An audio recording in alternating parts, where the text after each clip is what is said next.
saying, look, we're making too many enemies out in the world, and we've got to stop making enemies and start making friends. The smart military leaders, and there are a bunch of them who are now running for Congress that I'm asking to take a stand on whether they support the World Service Corps. And, you know, in your district, if they're in any district that gets to see this, I hope they ask their congressional candidates, how do you stand on the World Service Corps? Because the smart military men are saying, we need this. Because the military knows that the war isn't won when you go and do the top body counts. The war is won by winning hearts and minds, and you're not winning hearts and minds by blowing places up, but you win hearts and minds by everything these organizations do. Can you explain some of these pictures you have here? Well, can we get a close-up on this? These organizations consist of the organizations that would make up the World Service Corps. Here's Doctors Without Borders. You know, everybody in the world admires Doctors Without Borders. Yeah, go slow on this. The camera has to. So the camera can pick whatever they want here, but you see the work that the Doctors Without Borders do in various parts of the world.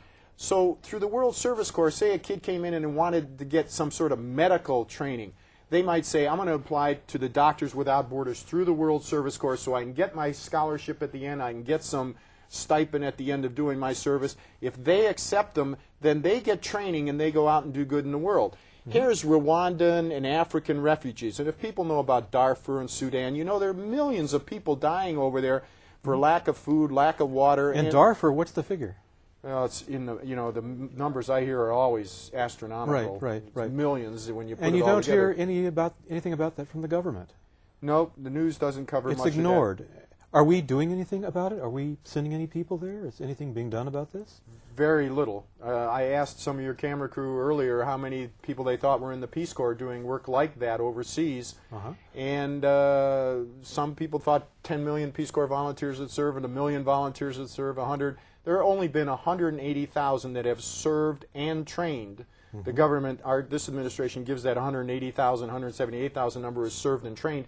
Those who train don't always serve.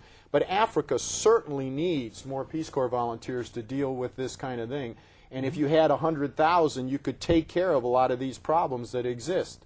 Over here you see a domestic application because in the World Service Corps... Let me just get this closer to you. In the World Service Corps, you don't have to serve abroad. You could choose to serve at home. Here's a Jimmy Carter work project that I worked on in LaGrange, Georgia. It rained for the whole week, but we put up 22 houses within about 10 days, even in the rain, and when you weren't supposed to work in the rain. Here's you see stuff overseas, Fiji and Sri Lanka, where we built houses.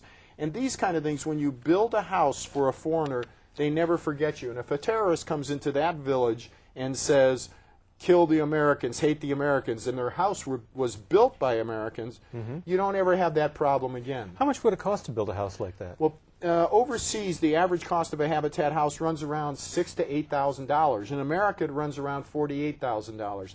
Houses are cheap to build overseas, and half of that comes from the people themselves volunteering their time, labor, and putting their money. So every Habitat house that is built with the person who's going to live it and their family. They work on it with you. Oh, great. Oh, wonderful. yeah. And it's the same thing in the States. So you know, the people fiddle around with where he wants the kitchen and the bathroom, something like that. Well, you know. They don't really care overseas. They want a house. Not because interior design This services, is what yes. they were living in. Right. You know, mud and cockroaches. I'll take it. I'll take it. Yeah. And this leaks and this doesn't. Right. And they got a door and windows. They don't care. What's happening here?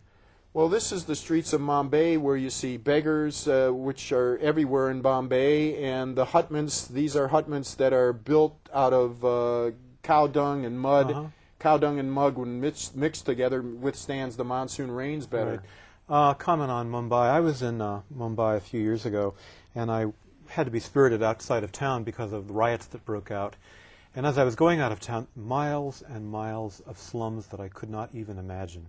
Yeah. I don't think a photograph would even, or a picture, or a movie camera would even capture the horror of what that's like. Yeah.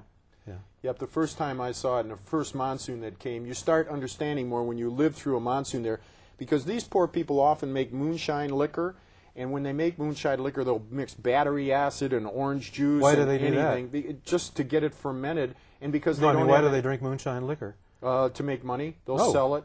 and it sells out there. It was illegal at that time. It's not as illegal. But one of the reasons you do it in a hutman is because during the monsoon is when you make it, is because imagine where their john is. Their john is a little hole in this corner of the house, and that's where all your excrement and whatever goes. And when the monsoon comes, this is just one flowing river through all parts of these places, and the smell that comes protects them from the police who think they might be doing monsoon liquor. Right.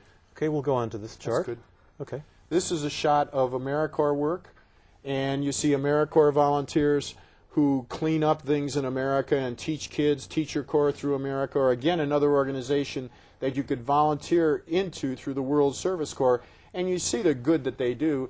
We still have, like in Marin County, and I'm sure this is the same down here in your county, in San Mateo County, only about half of the Head Start teachers, half of the Head Start students who could have and need Head Start are serviced by Head Start. So if someone chose to volunteer in Head Start through the World Service Corps, you get this number way up.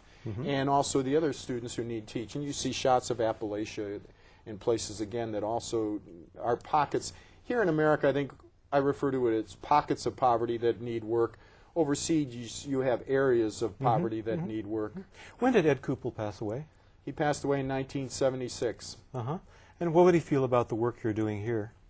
I think Ed would think it's okay. He would probably say, why haven't you done this sooner? And Ed Koopel was a very dynamic guy who was teaching Ralph Nader how to play the game. We were always amazed when Ralph Nader would come to town, and he started to get to know Koopel, and he would come by the office, and he was asking about things that we were already doing.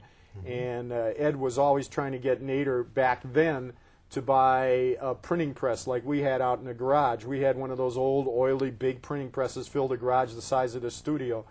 And because we always wanted to be able to respond to political stuff very quickly, and he was telling Nader, look, since you're always yelling and screaming at people, you ought to have your own printing press to get the stuff out there right away. Today we got the internet, and hopefully that does some of that work. Okay, we've got about 5 minutes left or so. Is there any, what else have we got here? Well, I just want to, I don't know if you can zoom into that, but, hurricanes, the global challenge, the global climate change challenge we face, I think we're going to have more hurricanes. And we are going to have more hurricanes, yeah. If this program had been running for years, say it had been running for 5 years, when Katrina happened to Louisiana, within days, even if you had a feeble FEMA, you would have had AmeriCorps workers coming to there. You would have had Red Cross workers. Red Cross would have been beefed up. If you need Doctors Without Borders, they would have been there. And you would have had Habitat workers converging in that city. And instead of saying it would take 25 years to build, you'd already have, and Habitat has already built hundreds of houses in Louisiana. But if you had this organization running, by now they would have built thousands of houses. So if we see this in our future, then you need another army, not only to deal with terrorists overseas and reduce the hatred that's building in across the seas and around the world, but you need it to build and rebuild the cities that are going to be hurt, and to be able to rebuild levees that may break in California. You need a stronger AmeriCorps, a stronger State Conservation Corps, and that's what the World Service Corps does. And I hope some of your viewers will go to the website, at least sign the petition. It only takes 2 minutes to sign the petition. Okay, now give us that website. www. Slow. World wait. Let's Service. get a pencil and paper. We have to allow them time for that. Otherwise, they'll never get it. Talk about your T-shirt. World Wait a minute. Service Corps.us, just as you see it there. 1 million Americans serving every year for the next 20 years before you consider sunsetting the legislation could really coddle the world and lift the world. And you got to remember that if a draft comes... Dwayne, hello. Yes. Wait, one thing. This S doesn't come up very well in the light on the arm. So people who have already got their pencil and paper